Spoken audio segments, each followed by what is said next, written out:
Au niveau je dirais des tours ou des réalisations un petit peu contemporaines les plus marquantes, déjà on note la construction d'un nouveau terminal à l'aéroport de Pékin. Autre immeuble très en vue actuellement et dont on parle beaucoup parce qu'il va être bientôt inauguré, c'est le nouvel immeuble de la CCTV, qui est donc le grand immeuble qui abritera la chaîne nationale de télévision chinoise. Il a la particularité d'être conçu comme une boucle d'acier pliée dans l'espace. Et également, ce sera le plus haut immeuble de bureau après le Pentagone. Donc un immeuble très impressionnant qui a été surnommé le Grand Caleçon par les Chinois et donc qui va abriter plus de 18 chaînes chinoises, donc toutes tenues par le gouvernement, et donc un symbole également du pouvoir chinois qui s'affirme via cette nouvelle construction très moderne pour abriter aussi, je dirais, un peu la voix de la Chine, la voix du parti. Donc c'est important d'avoir une tour pour les Chinois qui marque un petit peu leur présence. Pour parler plus des réalisations olympiques, les deux constructions phares, la première c'est le fameux stade du Nid d'Oiseau, qui est donc au nord de Pékin, dans le village olympique. Donc là, ce stade contient 90 000 places, au maximum 110 000 places, et il est composé comme un nid d'oiseau, avec des treillis d'acier entrelacés, qui font comme des arabesques. Juste à côté se trouve la piscine olympique, ce qu'on appelle le Shui Li Fang, le cube d'eau, qui là aussi est une réalisation assez intéressante et impressionnante. Donc ça a la forme d'un grand cube ou d'un glaçon, disent les Chinois. Et c'est assez bien conçu puisque ça ressemble un petit peu aussi à comme une espèce de piscine tout en plastique avec des capteurs thermiques et solaires qui permettent de garder la chaleur à l'intérieur.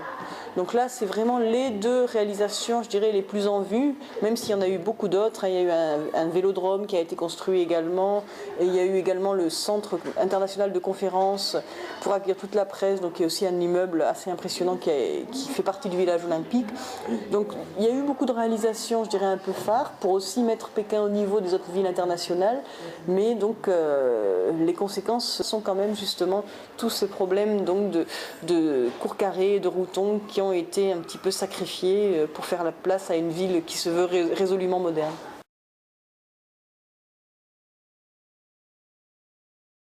Le paradoxe, je dirais, de toutes ces constructions un petit peu, comment dire, modernes, et surtout, disons, la contrepartie, c'est le fait qu'il y a eu énormément de sites et de quartiers historiques de Pékin qui ont été détruits et qui ont été remplacés, je dirais, par des immeubles beaucoup plus modernes.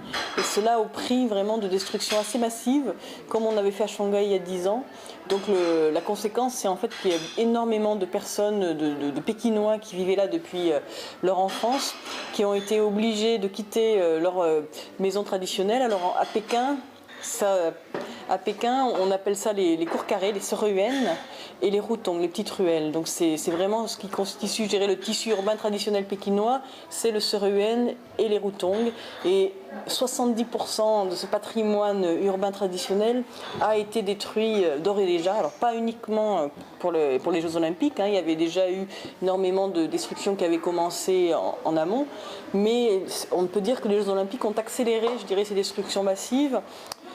Pour différentes raisons, une certaine, soi-disant pour assainir certains quartiers, ce qui n'est pas forcément toujours faux.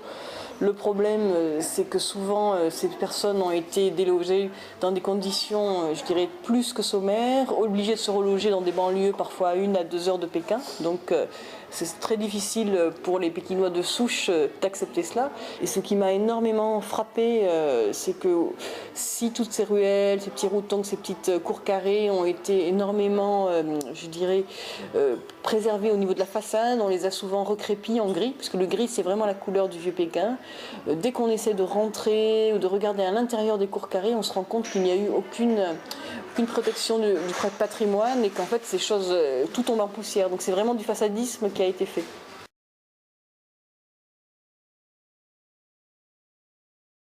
C'est vrai que pour les Chinois, il était très important que les JO soient également des JO verts. D'autant plus important que la Chine est connue pour être un pays très polluant. Il faut savoir que les Chinois sont passés devant les États-Unis comme plus grand émetteur de CO2 donc, depuis 2007. Donc c'est quand même le pays le plus polluant de la planète. Avec je crois que sur les 10 villes les plus polluées au monde, il y en a 7 qui sont chinoises. Donc c'est un vrai problème pour la Chine. Pékin est également une ville qui a une mauvaise réputation en termes de pollution. Le parc automobile a énormément augmenté ces dernières années. Et donc parmi justement les promesses qu'ont fait le gouvernement chinois pour que ces jeux soient des jeux verts, déjà à partir du 20 juillet, il va y avoir un système de circulation alternée, c'est-à-dire que les plaques d'immatriculation qui finissent par un nombre impair ne rouleront que les jours impairs et vice-versa. Il a également été demandé à aux habitants de Pékin, s'il c'était possible, de rester chez eux pendant toute la durée des JO, jusqu'à la fin des JO, même para-olympiques, donc jusqu'au 11 septembre, pour éviter les déplacements en voiture au maximum. Donc tous ceux qui peuvent travailler chez eux essaieront de le faire. En tout cas, le gouvernement les incite fortement. Beaucoup d'usines, mais ça a déjà été des mois en amont, il y a beaucoup d'usines, toutes les plus polluantes ont été fermées ou délocalisées. Mais pour le coup, c'est pas forcément toujours une réussite, puisque les vents ont tendance parfois à ramener quand même la pollution vers Pékin. Donc ça, c'est assez décrié. Mais enfin, il y a notamment une grosse aciérie qui est très connue dans la région de Pékin, qui sont les aciéries de Shougang, qui sont très polluantes, qui ont été un petit peu déplacées. Mais bon, comme on sait, donc malheureusement, il y a quand même encore ce problème des vents qui contribue à la pollution. Également, donc, tout ce qui est entreprise, usine un peu polluante pendant toute la durée des JO, on va demander à ce qu'elles se ferment. Donc il y a énormément de mesures comme ça, de bonnes intentions qui sont prises. Il n'empêche, pour l'instant, les regards occidentaux restent assez inquiets. Il faut savoir que notamment beaucoup de sportifs et de délégations internationales sont partis s'entraîner au Japon, parce que actuellement la qualité de l'air à Pékin reste très mauvaise. Donc actuellement, là on est le 8 juillet. Il faut savoir que même la délégation française va faire une partie de sa préparation au Japon.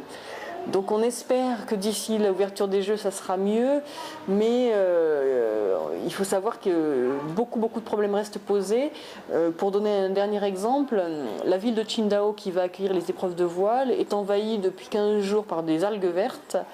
Et c'est une vraie catastrophe. Donc le gouvernement dit que les choses sont prises en main, énormément de volontaires, parce que tous les Chinois se mettent en quatre pour faire en sorte que ces jeux soient réussis. Donc énormément de gens de bonne volonté sont là pour essayer d'aider à se débarrasser de ces algues, à les ramasser. Mais bon, c'est un travail de titan.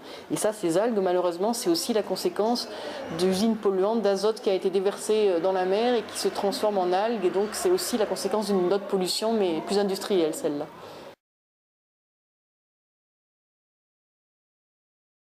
Tous les Chinois se sentent concernés par les JO. Ça, c'est clair qu'il y a eu une espèce d'élan national extrêmement fort. Après, c'est vrai que bon, la ville de Pékin est quand même plus directement concernée. Il n'empêche que dans tout le pays se sont développées des écoles sportives, d'athlètes. Donc on prépare très activement quand même à tous les niveaux, que ce soit sportif, au niveau des supporters, on prépare un petit peu partout, je dirais, l'accueil des JO. Et on espère, je dirais, des retombées au niveau, que ce soit de l'image, au niveau économique, un petit peu partout. Évidemment, un petit peu plus à Pékin. Mais je dirais, même dans des provinces très éloignées, les gens se sentent extrêmement concernés et surtout sont extrêmement fiers d'accueillir les Jeux Olympiques. Pour les Chinois, c'est une manifestation symboliquement très forte.